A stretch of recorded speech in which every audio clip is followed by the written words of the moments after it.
Cooking, it's easy, isn't it? Okay, maybe not. After all, there's so many things to do, like cutting or chopping or slicing. But by following a few simple steps, we can make delicious meals in no time.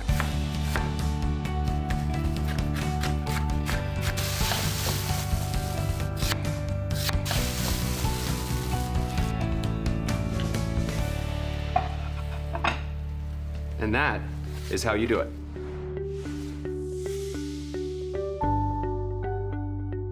Cooking takes a bit of practice, but we can simplify the process. Let's go over a few simple steps to help plan your next meal. But before we begin, it's important to address why we're cooking in the first place. Many of us have specific goals, such as losing weight, improving our health, gaining muscle, or even enhancing our athletic performance. Cooking healthy, delicious meals is a vital component for reaching these goals. So it's important to keep a few things in mind. Meals should fit within your target calorie goal. Your meals should have appropriate quantities of protein, carbohydrates, and fat based on your goals and food preferences. And lastly, your meal should taste good and be enjoyable to eat. The first step is to identify a rotation of your favorite healthy recipes, about 3 to 5. These will be your staple dishes you can make in a pinch, especially when you're hard-pressed for time.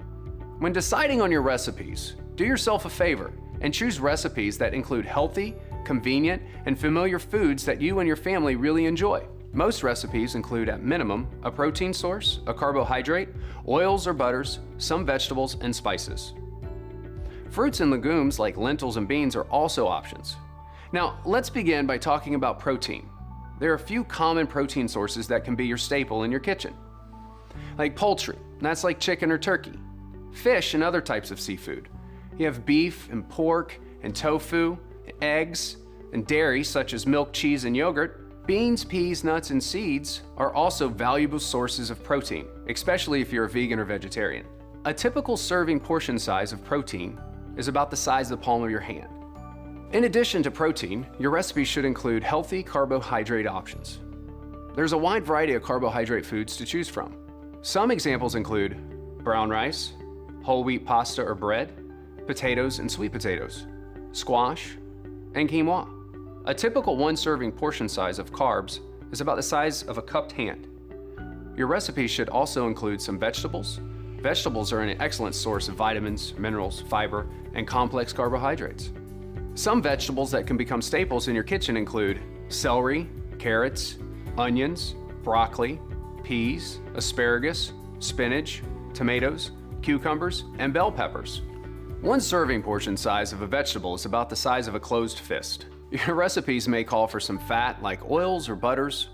Oils such as olive oil or canola oil are excellent sources of unsaturated fat.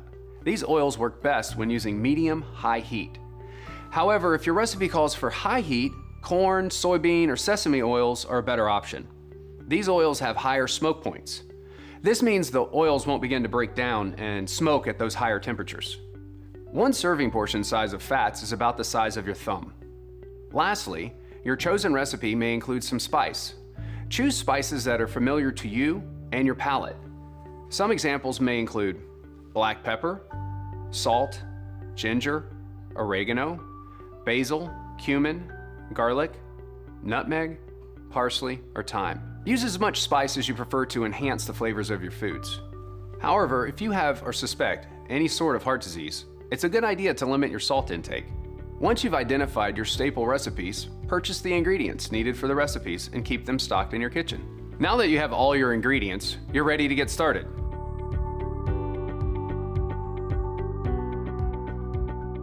This is one of my favorite staple recipes, bronze chicken breast with sweet potato and shiitake mushroom hash and steamed broccoli, and I love to cook it. So let's get cooking.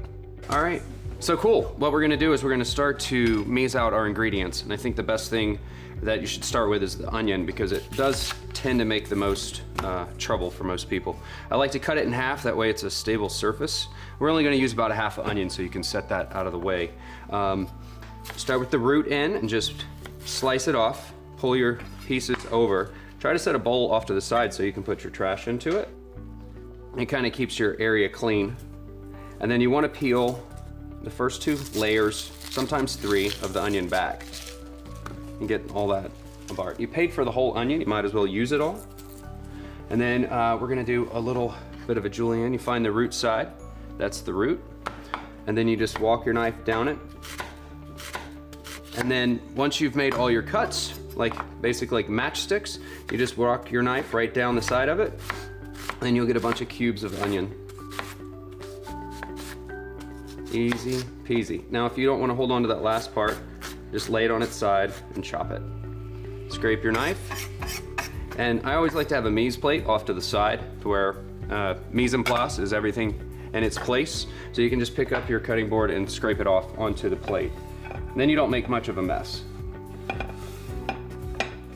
And if your cutting board's giving you trouble, just put a little napkin down underneath it and it won't even rock anymore. All right, so the way you cut a pepper is you start with the top. Top and tails is what some people call it. And you just slice that off. You can set that off to the side and dice it up later. You put your knife on the side of the pepper, walk it through the inside, and just roll it. You want to take the membrane out. That can be bitter, no seeds. Set that off to the side. Again, we're just going to use half, so we'll just set that off to the side. Rock your knife right through the middle, knocking out a little matchstick. Notice the theme here. Once you get all your sticks together, make a nice little cabin, if you will. That's what I tell my kids. And then hold it together with your fingers. And just let the knife do the work. Get yourself a pile. You should be able to hold it. Set that next to your onion. You're all set. Now it's time to do something a little bit more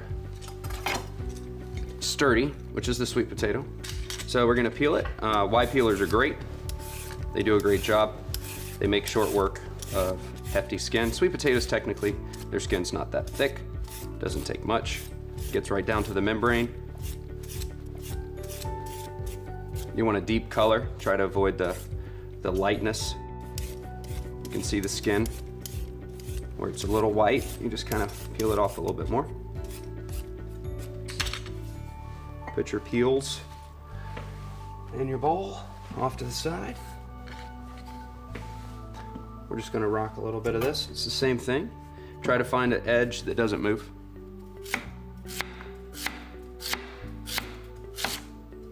If it gets wobbly, always put your knife on the tip of the cutting board and let it stay steady. That way you don't put the knife into your fingers. That always ends poorly. Stack of cards. And if they come apart on you, take a second and stack them because it's going to help you later. Super easy. Move your peeler.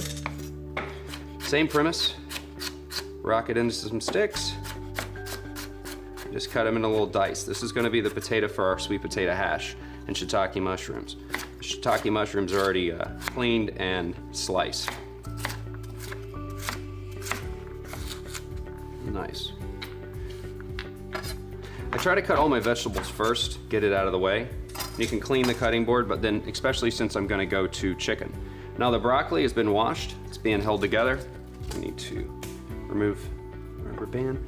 And I'm just going to pop the stem off it a little bit. We're going to use florets for this recipe. You can save these and peel them for later and steam them. They work really nice. And we'll get it ready for the chicken. So the secret to chicken is if you don't have a lot of time, which who does, make the chicken pieces thin so you can cook them all at once. You don't have to worry about baking it. Get your chicken breast. Now, all you want to do is walk your knife right through the top. Hold it flat down. You want a good, clean, sharp knife. And just get yourself a thin piece of chicken. Lay it on top of your other cuts. Very nice. You can probably get, out of a thick breast, you can get at least 3 good fillets. Walk it right down the side. All right, this is one of my favorite and easiest dishes you can make in a kitchen. The reason why I like it so much is it's really tasty and really fast, and there's a secret to it. We're all gonna make this in just one pot, and I know that makes a lot of people happy because who likes doing dishes? The first secret is to start with a hot pot. I put a blend of canola oil and olive oil into the pot and get that going. This is a non-stick wok, highly recommended with a lid. That's like the one thing that I think every kitchen needs. When you want to season your food, you have to do it for your liking, right? So this is a barbecue like bronze blend that I make. It's just paprika, salt, cumin, the salt I use is a pink Himalayan, which I think is kind of the way to go. Make sure you get it on both sides of the chicken. I add a little bit of brown sugar, oregano, and some Italian seasoning, like a fast acronym for that would be STORM. That'd be sweet basil, thyme, oregano, rosemary, and marjoram. STORM, that's all you need to know for your Italian seasoning. We've got the fillets that we made earlier for the chicken. Just rub that spice in there so it doesn't fall off. Now the oil in these woks gets hot very quickly. When you drop your chicken into the pan, that's what you want to hear. Shake it a little bit. You don't want it to stick, and it's not gonna cook very quickly. That's kind of my favorite thing about this, is that you can push it up on the sides. Now that seasoning is going to blend into your oil. It's gonna give the oil some flavor. As you can hear that sizzling, that's the most important part. Now, once the oil cascades to the side, your chicken's probably halfway done at this point. I start to add my sweet potatoes. Now the sweet potatoes are gonna take a minute, but I want them to saute a little bit inside with this chicken. I'm gonna give them a couple of minutes, and then I'm gonna pull out the chicken, set it to the side.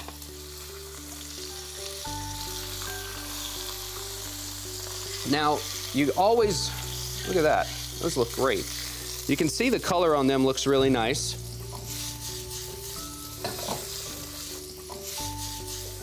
You're gonna coat all of your sweet potatoes with the oil, tiny bit of the seasoning on top. Now I'd like to add my onions. I'm gonna add the yellow peppers last because they'll cook the quickest. Just a little sprinkle of that. Now the lid comes in really good right here because you want to cover it and kind of steam them. Just let it sit for a few minutes. While it does that, you can start to break up your shiitakes. Now this is like a hash, so you're gonna cook this sweet potato for maybe 3 to 4 minutes inside this wok. You're gonna have them steam. They're gonna start to get a little al dente like a pasta. And then when you remove the lid, you start to break it up. You can see the sides of the sweet potatoes are looking really, really fresh. They're starting to get soft. I'm just hand tearing this because I don't want everybody to be worried about what it looks like or what it's supposed to be. All I want you to do is enjoy the process of cooking. It's gonna be, I mean, it's supposed to be fun, right? One of the best things about being human is that you can make some amazing dishes. Just break this up. If you get a non-stick pot, I highly recommend you gotta get the rubber utensils. That way it doesn't scrape the Teflon off in your pot. And it all cooks pretty quickly, and you can hear it, it's still sizzling. I'm gonna lid it and let it work. Now the chicken's not doing anything to anybody over here, but just, we're gonna put it back in and let it sit. The broccoli looks good. We're probably gonna put 4 or 5 heads of that in the side. Now I'm just setting this in the wok. It's gonna do like a little bit of a steam action. I'm gonna add some organic chicken stock.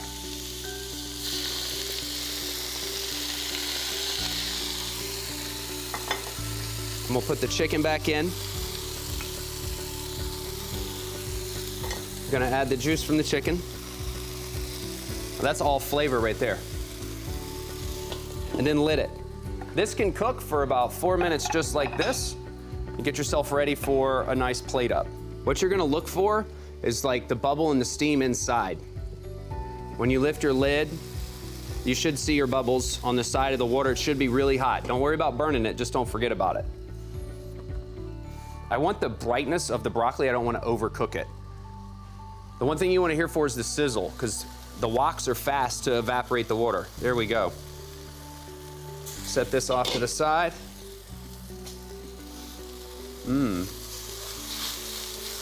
Beautiful.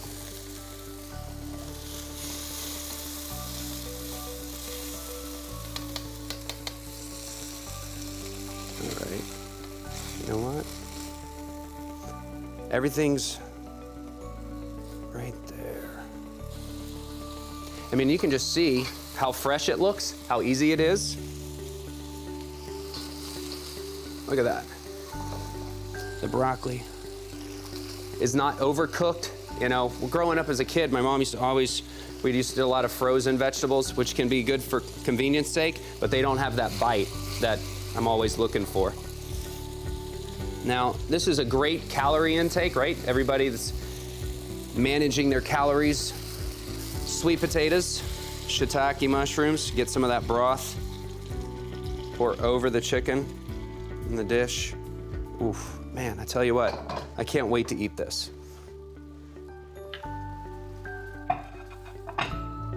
And that is how you do it.